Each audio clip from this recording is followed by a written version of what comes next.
మరి చంద్రబాబు నాయుడు గారు 14 సంవత్సరాలు ముఖ్యమంత్రిగా పరిపాలన చేశాడు. 3 సార్లు ఆయన సీఎంగా కూడా పరిపాలన చేశాడు. పేద వర్గాల పిల్లల గురించి ఆయన చేసిన ఆలోచన ఏమిటి అని చెప్పి ఒక్కసారి ఆలోచన చేయండి. ఆయన చేసిన మంచేమిటి అని చెప్పి ఒక్కసారి ఆలోచన చేయండి.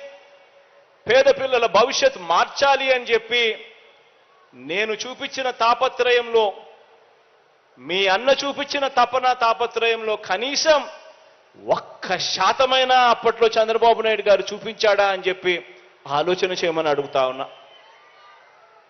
ఈరోజు గవర్నమెంట్ బడిని అదే చంద్రబాబు నాయుడు గారు చేసిందేమిటి, ఆయన చేసిన మంచేమిటి అని అంటే మాత్రం ఏ ఒక్కరికి కూడా ఏది గుర్తుకు రాదు.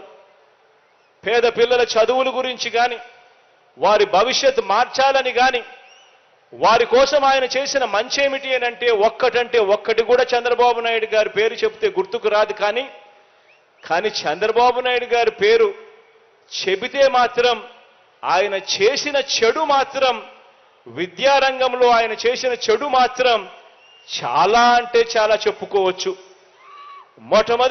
మొట్టమొదటిసారి గవర్నమెంట్ బడిని నీరుగార్చింది చంద్రబాబు నాయుడు గారు. తన కార్పొరేట్లు, నారాయణ, చైతన్య సంస్థలని పోషించిన వ్యక్తి చంద్రబాబు నాయుడు గారు. అక్కడ డబ్బులు కట్టిన వారికి మాత్రమే ఇంగ్లీష్ మీడియం, ఇక్కడ గవర్నమెంట్ బడిలో మాత్రం తెలుగు మీడియం. ఇలా నిర్దేశించింది చంద్రబాబు నాయుడు గారు. పిల్లలకు గవర్నమెంట్ బడులలో ఎలాంటి ఆహారం అందుతుందో కనీసం ధ్యాస కూడా ఏ రోజు పెట్టిన పాపాన పోలేదు ఈ పెద్ద మనిషి చంద్రబాబు గారు. బైజూస్ కంటెంట్ ఊసే లేదు, పిల్లలకు ట్యాబులు ఇచ్చే ఊసే ఎప్పుడు కనిపించలేదు. డిజిటల్ బోర్డులు క్లాస్ రూమ్లలో ఎప్పుడు లేవు, డిజిటల్ బోధన అంతకన్నా లేదు. నాడు నేడుతో స్కూళ్లు బాగుపరచాలి అన్న తపన లేదు, ఆ కార్యక్రమం ఎప్పుడూ జరగలేదు. ఇంగ్లీష్ మీడియం గవర్నమెంట్ బడులలో లేదు. అమ్మ ఒడి అనే కార్యక్రమంతో బడికిపోయే పిల్లలను ప్రోత్సహించాలి, ఆ తల్లులను ప్రోత్సహించాలి అనే అడుగులు ఏ రోజు వేసింది లేదు. పెద్ద చదువులు చదువుతున్న పిల్లలకు పూర్తిగా ఫీజులు కట్టాలి, 100% ఫీజు రీయింబర్స్మెంట్ ఇవ్వాలి, ఆ పిల్లలకు తోడుగా ఉండాలి అని ఏ రోజు చేసిన ఆలోచనలు లేవు. విద్యా దీవెన పరిస్థితి ఇలా ఉంటే ఇక వసతి దీవెన కథ దేవుడెరుగు. అంతర్జాతీయ విద్యా సంస్థలతో చేస్తూ మన కరికులంలో మార్పులు తెచ్చింది ఒక బోర్డు 0. ఆలోచన చేయమని అడుగుతా ఉన్నా.